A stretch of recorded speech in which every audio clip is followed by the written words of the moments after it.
Thanks so much for joining us today on another episode of Winning Through Culture. I'm Amanda Kramer, and we're looking forward to sharing with you one of our greatest hits. Our greatest hits series is really focused on bringing back relevant and impactful episodes that have really helped build winning through culture and that you have found to be most impactful in your business. I am here today with Stacey Randall, a longtime friend, somebody that I'm always happy to see. We haven't seen each other in a while, but one of my favorite people in Charlotte. She's also the author of Generating Business Referrals Without Asking. She has her own podcast coming up on 100 episodes. I'm going to talk a little bit today about her journey and the journey that she has undertaken to become an entrepreneur and to win at life. So we've known each other now for 8-9 years, I think. The years are getting by us quickly. And we had an opportunity to actually work together at one point. We'll talk about that. But I thought it'd be great to give everybody a chance to hear your journey as an entrepreneur. We've talked on this podcast before about the whole idea of being an entrepreneur, growing a business, having a vision, building on that vision, learning through usually the school of hard knocks, growing and succeeding. And love to hear your journey in that framework. So why don't you start by just telling us, I'd love to let you tell us a little bit about the book, and then maybe we'll kind of back into your story and how you got to where you are today. How's that sound? That sounds great. So a little bit about the book. Obviously, it's Generating Business Referrals Without Asking. It's the 5-step process that I teach people that if you want to get referrals and you don't want to ask, you don't want to pay, and you don't want to be overly promotional or gimmicky, how can you generate referrals in an authentic way? It's a strategy I figured out for myself, and then over time just started teaching it to other business owners. But the interesting thing about why I wrote the book and why I have the company that I have is really, I always tell folks, my ability to talk to anyone or teach anyone this topic came out of sheer necessity and the grace of God. So if you look at my background, I actually had a business failure. I ran an HR consulting firm for just over 4 years. And when that business failed, I found myself working for you, which was a lovely bright spot. But I always knew I wanted to be an entrepreneur. It was kind of in my blood. I didn't know what I would do next. But it was the lessons that I learned in that first business failure that I figured out if I didn't learn how to overcome those failure points, I couldn't probably grow a successful business. So what were those lessons you learned in that business failure? And talk a little bit about that experience. Yeah. And what it taught you. So there are 3 main lessons that I learned. The big one, though, was I had not quite figured out how to fill the business prospecting pipeline. Like it was just keeping that pipeline full of prospects on an ongoing basis. Having them come out the bottom, closing into clients wasn't ever really my issue. It was, do I have enough of them coming into the top of the funnel? Like when I tell people about my HR consulting firm, which I ran from 2008 to almost 2012. So you did start that in the financial crisis. I did, but I can't blame the recession. Got it. Good ownership. Yeah, it's just, I actually started the business with a client that said, I was working in a partnership with some other people and they said, you should do this on your own. We'll be your first client. And I was like, golden. Like, doesn't everybody want to start a business that way? Yeah. Here's some money and a contract for 2 years. You should start your own business. And that business, when you looked at that business from the outside looking in, you would have thought it was really successful. I mean, KPMG was my client. BDO was my client. Ally Bank was my client. Coca-Cola Consolidated Bottling was my client. Big name clients. Lots of things from the outside looking like things were great and good things were happening. So things are not always as they appear. They never are. They never are. It's interesting when I think about the journey of that business and from the outside, how cool it looked. I think that actually was why it was so hard to eventually admit defeat with it. I mean, I'm pretty sure when I was here having conversations with you about coming to work for you, you didn't know that that's what my business was going through. Nope. I did not know that part of the story. Nope. That is the part of the story that, and actually you did a good job of Thank you. Well, because in the beginning, it was hard for me to admit it. And, going through a business failure, it's financially hard. Of course, it's emotionally hard. It's mentally hard. But I mean, come on, at the end of the day, it's the blow to the ego. I mean, it's just hard to walk into a coffee shop and see people and they're like, how's it going? And you're like, I'm a failure. But I would say that it's dealing with the people who have expectations of you and then the expectations you have of yourself. And most people would be like, yeah, overachiever, Stacey, you like to succeed. And it was really having to admit that, this wasn't working. And one of the big lessons was as a small business owner, and in that case, I was very much a solopreneur. It was the me, myself, and I game. Even though I was working for these really big companies and doing great work and really liked what I didn't constantly have people coming in the pipeline. So I wasn't constantly filling new potential clients in the pipeline. And I was working really, really hard for every client I did land. I did a ton of networking, which works. Yeah. But I have 3 kids. I mean, at that point, only 2, but I have 3 kids. And at that point, they were babies. Actually, Mackenzie I hadn't even had her yet. So Jacob was just around. And so it's just hard if that's the only way you're going to build your business. And I didn't have the right way to fill the pipeline. I also had some issues with my mindset. What were the things that you struggled with mindset-wise, Stacey? So I think that I am an overachiever and I always want to make sure. That is true. Yeah. Thank you for the validation. Hey, it's a good thing. It is a good thing. I'm not scared of that. It's a part of my life. Better to be an overachiever than an underachiever. So true. So true. But I think for me, I was applying for an award. This is where I realized it really was a problem. And I didn't realize it till a little bit later, but I was applying for an award and it was a business award that women can win. And I was having a conversation with somebody who was kind of in the same space as me. She was like kind of like an HR consulting firm as well. She was there too, but not because she was applying. And we were in this informational session and she came up to me afterwards. And I think she meant to say it the way of like, don't get your hopes up. It's going to be okay if you don't win. But what she said and how I took it gave me an excuse to not really push as hard as I needed to when things got tough. And so what she said was, businesses like ours don't win these type of awards. Oh, wow. And she is a wonderful person. So I know she didn't mean it the way I then ended up taking it, but it became my excuse. Kind of planted a seed of negativity in you. It did. And when my business was struggling, it was like, well, this is a lifestyle business. I'm doing this because I have babies at home, which I actually fundamentally hate that. Like, no, you actually can run a business and have lots of kids if you want to. Yep. You need support, but you can do it. But when it would be 2:00 on a Tuesday and it would be like, you should go make these phone calls or you should go do this, I'd be like, well, I could just go do laundry. It needs to get done too. Right. And so I think that started. Now, there were other things impacting my business at the time, of course. Obviously, it wasn't just that, but it was filling the pipeline. It was the mindset. And then at some point, if you're a solopreneur, you have to figure out how to scale. There's lots of ways to scale your business. You don't have to bring on people, but you do have to know how you're going to scale. Well, I was trying to figure out how to scale when my boat was drowning, like it was sinking. Yeah. And you can't scale at that point. Can't scale when the water's coming in faster than you can bail it out. Right. Yeah. Yes. And you should really be focused on getting your life vest on, let alone trying to still keep the water going out. So, it's interesting.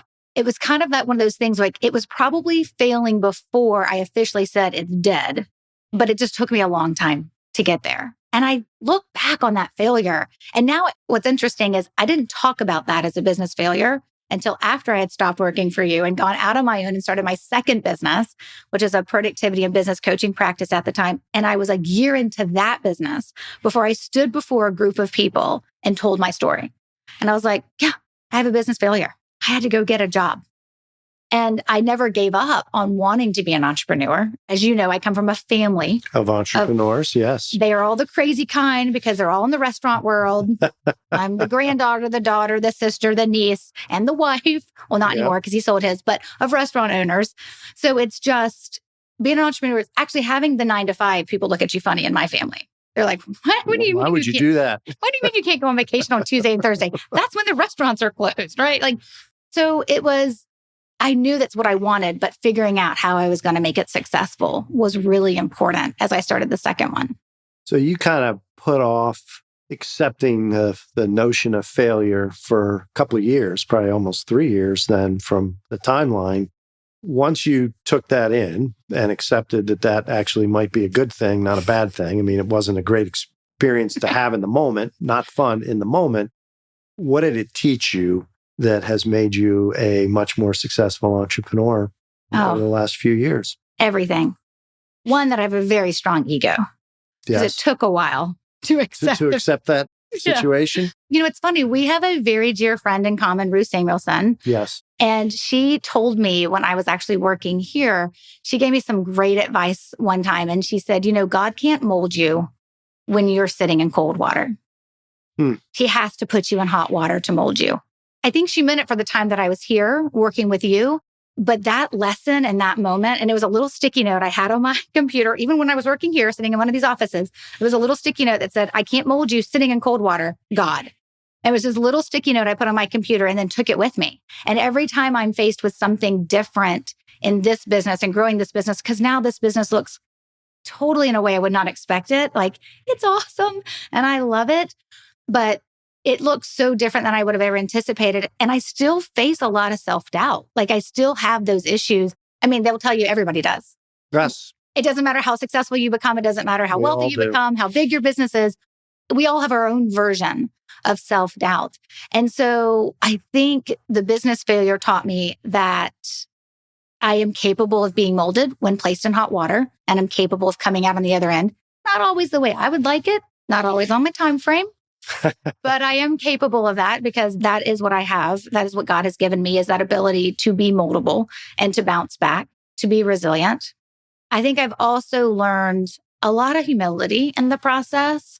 And that ability to be, I always tell folks, like, I can sit down and have coffee with a business owner that may be a couple of years in, and I can almost like see it. And I'm like laser, oh, this is not going to be good. Or wow, this could actually be impressive. I tell folks, don't have coffee with me if you don't want to know that answer, but because I can see it. You do have a way of speaking your mind. I do. Yeah. I think I speak it with a little bit more gentleness now than I probably did a couple decades ago. But the reality of it is, I think that business failure was unnecessary for me. God knew exactly what he was doing in those moments for me. And it has definitely positioned me to be so, not that I wouldn't have been thankful, but just so thankful of the success that I do have and the determination to know that I've got this. He's got me, so I've got this, and it's going to be okay.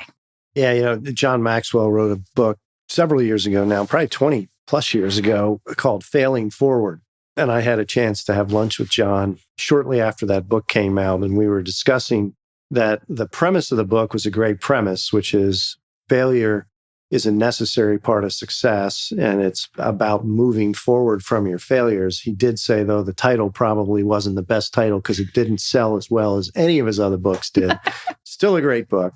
You've talked a little bit about your faith, and that's something we also share in common as a guiding principle for not only our lives, but how we come in our business and the people we work with. If you don't mind expounding on that a little bit, I think it'd be great to explore how did your faith help you through that first business failure, and how did it prepare you for the next chapter of your success in your life?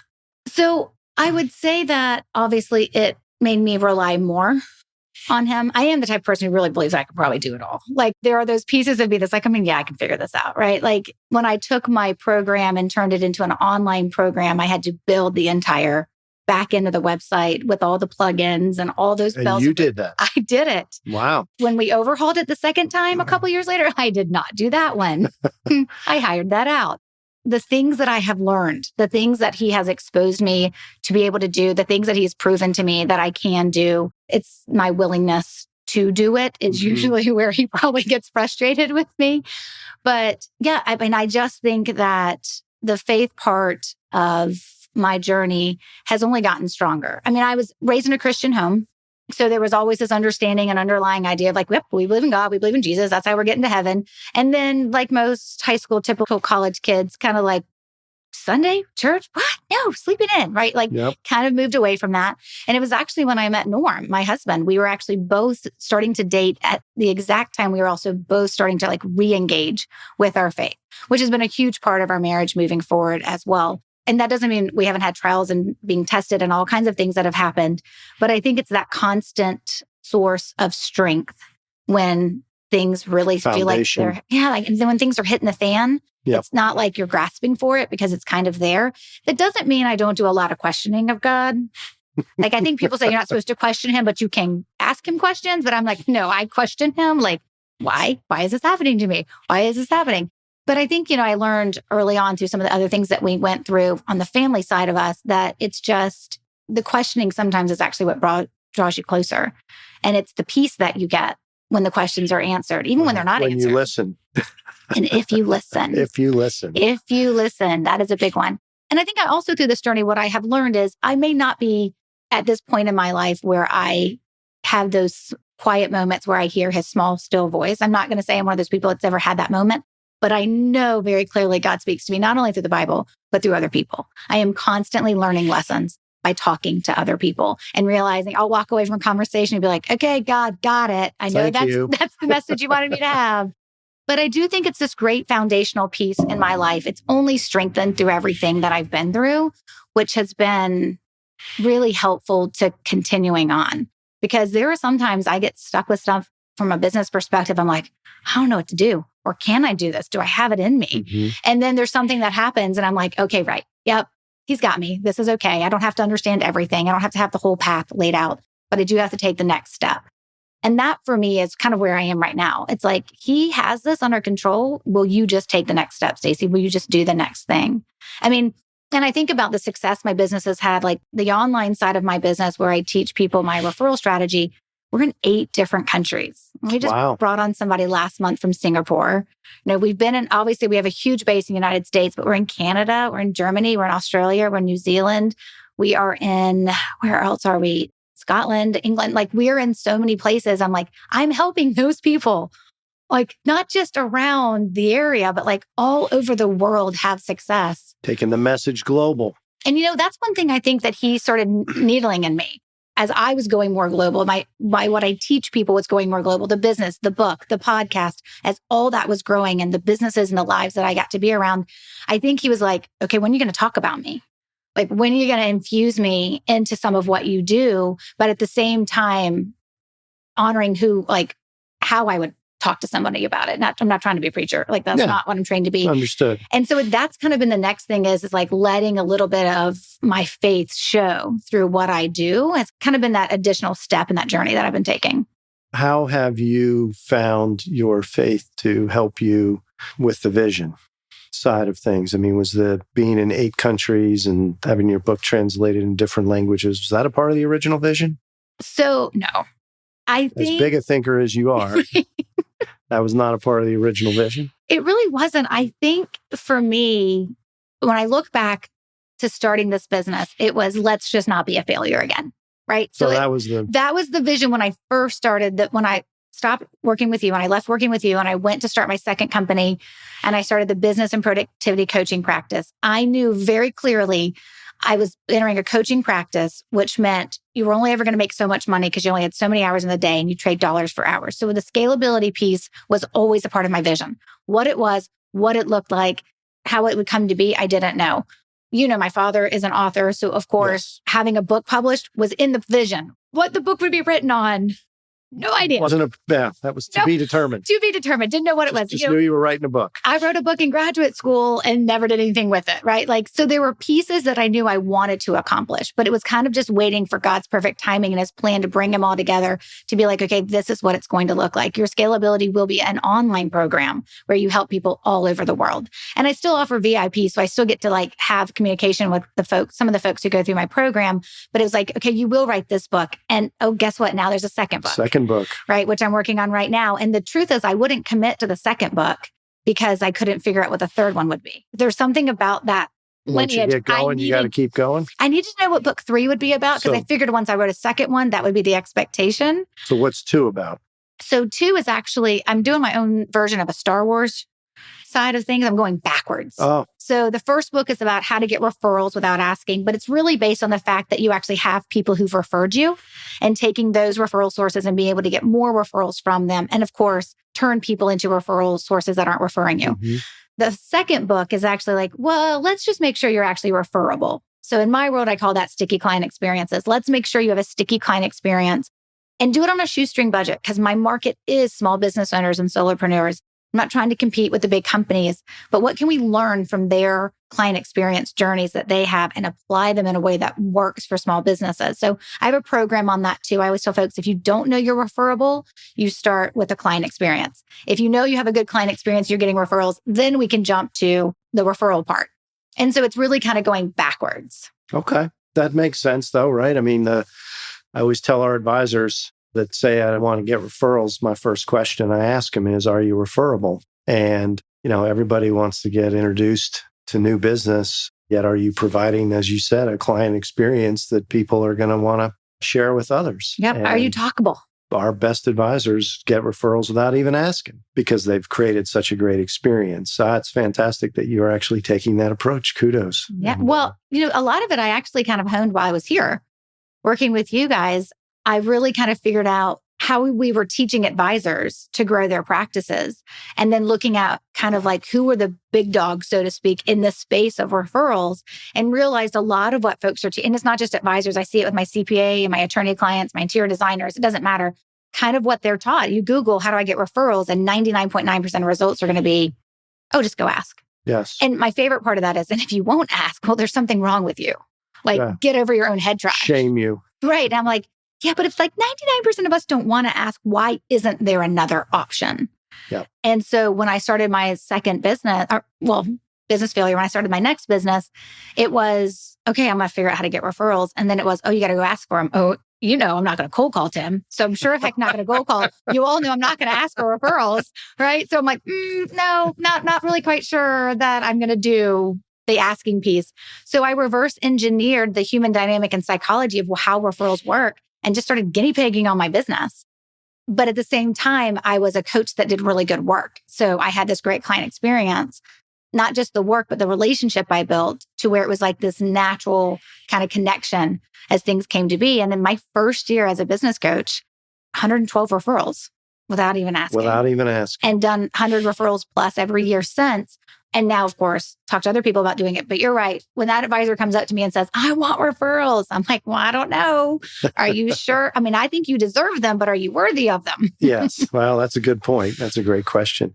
Do you want to talk a little bit about our time together and how that became a springboard for your next chapter of the coaching? Because we did get a chance to work together. We both took a risk at the time to go down a path that we weren't sure how it would work. And I love where you are today and watching the evolution of Stacey Brown Randall, the entrepreneur. And I'm very thankful that we got to be a part of that journey as a stepping stone along the way, probably the best way to put it, to helping you get ready to get into the coaching business and get referrals without asking. Yeah. So what you mentioned, a couple things. I mean, what were some of the takeaways from your experience we had together that helped you kind of prep for the next phase? So I don't know if this is something you say to like everybody you ever talk to, but it was a conversation you and I had early on. I don't know if it was during the recruiting process of me coming to work for you, or if it was later on when I was listening to you have a conversation with an advisor, maybe that you're recruiting over. But I remember you saying something like, it's really interesting about this business and the part of the story I get to be. And some people are meant to be here forever and some aren't. And I'm just part of their journey and I'm part of their story. And that's a really encouraging thing for me to know why I'm doing what I'm doing for yourself as the CEO. And I remember thinking like, okay, you know what? Like, that's true. Like, think about all the opportunities that other people have been a part of my story or my journey, and never knowing if it was going to work out, right? With me being here long-term or short-term, ended up being short-term, but knowing that it was part of my journey and it was supposed to be here, it was supposed to be with you, and it was supposed to be whatever the things I was going to learn and come out of it, I was supposed to get. And really, when I think about it, it was being here and in the financial advising space and watching how the financial advisors are trained and taught, and then being exposed to how other companies do it, and then being exposed to what resources are available. I remember, like, this is in your old office space, but there was a little bookshelf in the kitchen in the old office space. And there was a book there. I remember I came across it one day and it was like Tim Templeton's Get More Referrals by Asking, right? And I just remember pulling that out and be like, why do you have to ask? Like, I didn't know anything about it. Like, my first business, that HR consulting firm that failed, I didn't get any referrals. Actually, in fact, the only referral I ever got in that business came 2 years after I shut it down. I was here. Somebody gave you a referral for your former business. For a former business. I mean, I did the work because I could do it on my own time, right? But like, the truth was, my business was done. And so I remember seeing that, and I remember starting thinking of all the ways we teach the advisors to bring in new clients. It seems to me that most of the stuff that we tell them when it comes to referrals is either have a great client experience and they'll just come to you, which is great, but then that means it's something we can't count on. We can't build sustainability that way. Or we teach them some of the other methodologies that are taught. And that's not to say this doesn't work for some people. Of course it works for some people. There's reasons why there's other big dogs in the industry that teach asking and networking and things like that as a way to get referrals. but they didn't work for like everybody. So it's like what do we do about the others? And so it really was. I really started thinking about that while I was here. No idea I would discover my own way of doing it. And then that would have me teach people all over the world exactly what it looked like. But it did. I mean, it started here from that perspective of there's got to be a better way. There's got to be a different way. I don't know what it looks like. Always a better way. Right. Again, I always tell folks, like, it's great that I proved there was a better way. It didn't matter until I had other people prove it for me that, yes, this way actually works. Yeah, that's good. I appreciate you sharing that. I do remember making the comment you referenced because I've made it often, and it took me a while. It was one of my mentors, actually, that shared that with me. And he said, some people come into your life for brief seasons. Some people come into your life for a long time. And, the experience they have with you is all you can ultimately control, not the time that they're a part of your journey. And I know for me in our relationship, even though we don't see each other all the time, every time I see you, it's like I just saw you last week. That part of the journey for both of us, you helped us on our path in the time you were here. And I'm just so thrilled to see what has become of your journey as an entrepreneur, knowing how much that was important to you even before you came to work with us. So as you think about, you've had a vision, you've chased, you've been building this business, you continue to learn, you're obviously growing and succeeding. What does the next chapter, no pun intended relative to books, but what does the next chapter look like, Stacey, or where do you see things evolving? So there's two areas of growth. That's kind of where I'm headed. And it'll be interesting to see what happens and what this ultimately ends up looking like. Because again, it may be my plan, but it's all in his time, yes. Right? So as man plans, God laughs. And actually, when it comes to me, he hysterically laughs most of the time. He's like, thanks for the belly laugh. I appreciate that. Right.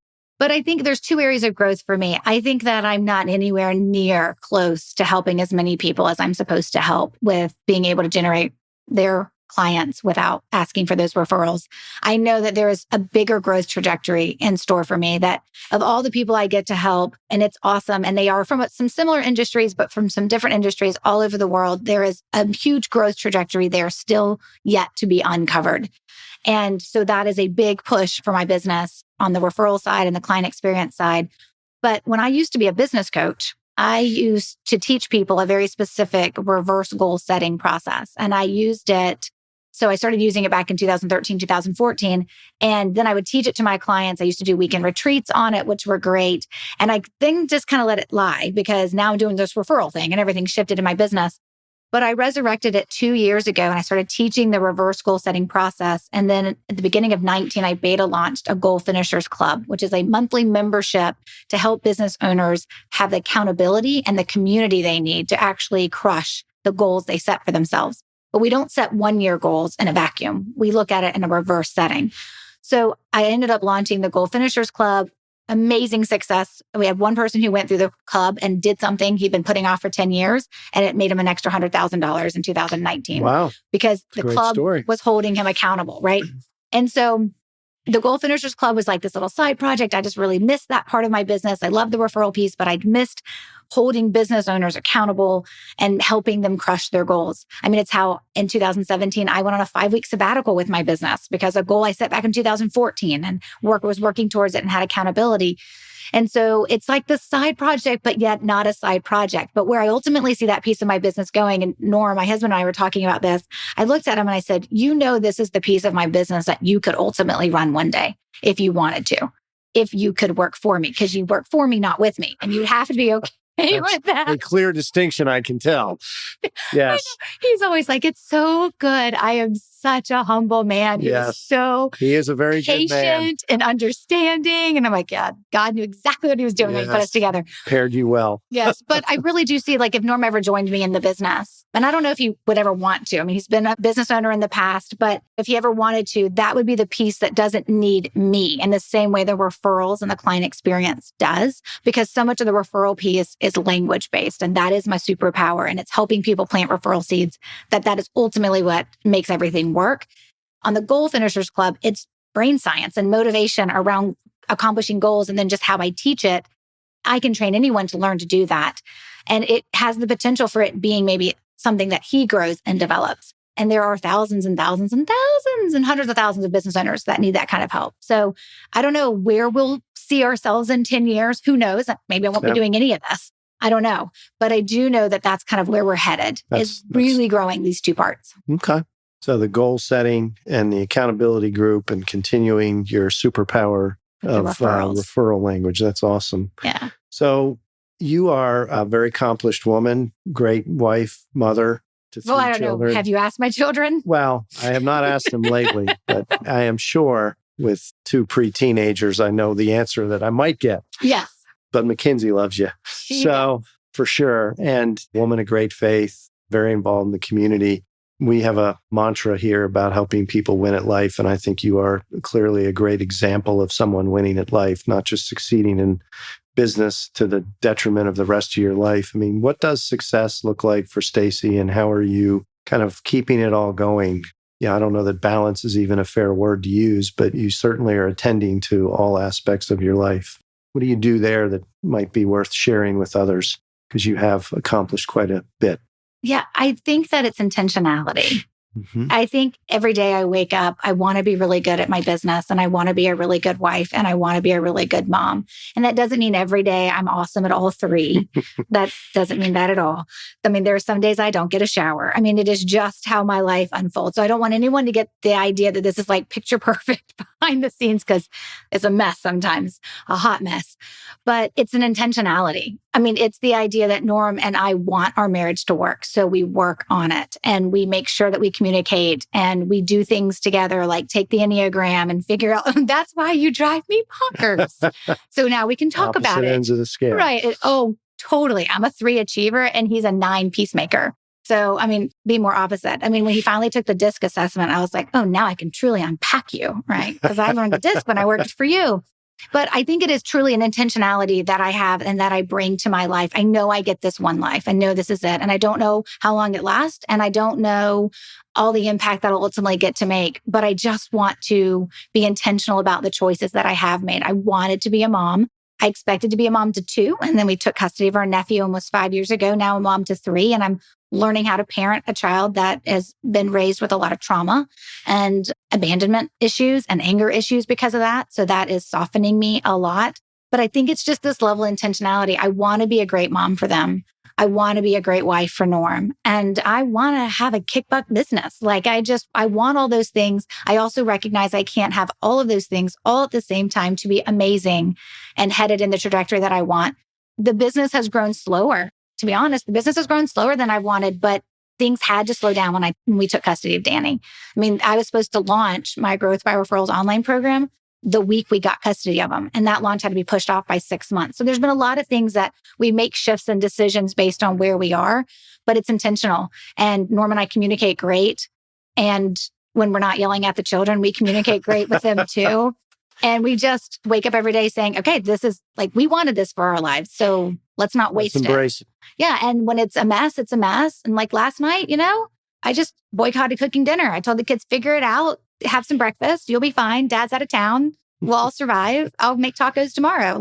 So I recognize my own boundaries and I recognize my own capacity. And when I'm spent, I'm spent. And I know how to communicate that to the kids. And again, though, it's like, I didn't stumble into any of this. These are all intentional choices. And so that gives me a level of understanding that these are responsibilities that I have and I want them. Well, and success is obviously, we know, Stacey, not linear. And you are describing the true path to success, which has many switchbacks on it, some roads that seem to be going backwards at times, uphill, downhill, facing some obstacles. And I appreciate your authenticity. One of the things I've always appreciated about you, again, you are very authentic in that regard. And the reality is you are succeeding in many areas of your life, all areas of your life, in a way that is authentic and real and not linear, but you continue to press on and be a good example for others. I know you have podcasts, and I'm curious as to when the next book's coming out and how can people find you, reach you, share a little bit about your podcast and how people can find you and your program. I think it'd be something that many of the people that will listen to this podcast are going to want to be interested in checking out. Yeah, so the home base is just my website, StaceyBrownRandall.com, and Stacey spelled with an E. That gets everybody. Don't worry, I have all the spellings of it anyway. But StaceyBrownRandall.com is my home base where you can learn more about my book, Generating Business Referrals Without Asking. It's available wherever books are sold, audio version, ebook version, of course, the printed copy as well. The podcast is Roadmap to Grow Your Business. It's available on all the podcast players where you listen to your podcast. So it's available as well. I have a free Facebook group, Referrals Without Asking, and that's where a lot of people kind of get started with me on their journey. If they're on Facebook, if not, find me on LinkedIn. But there are lots of ways to kind of immerse yourself, I would say, in this world of mine that I have created. But the website's usually a great starting point. Awesome.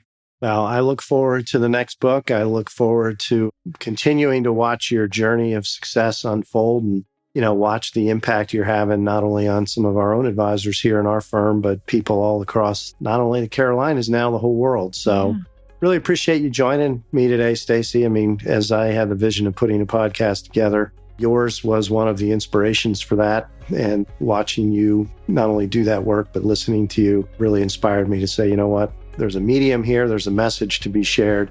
And it's been a joy to be a part of each other's journey. So thank you. Thank you. I appreciate it. Absolutely. Thanks so much for tuning in today. If you haven't already and feel so inclined, be sure to subscribe to the show wherever you consume your podcast. And we really hope that you've enjoyed all the episodes you've listened to for Winning Through Culture.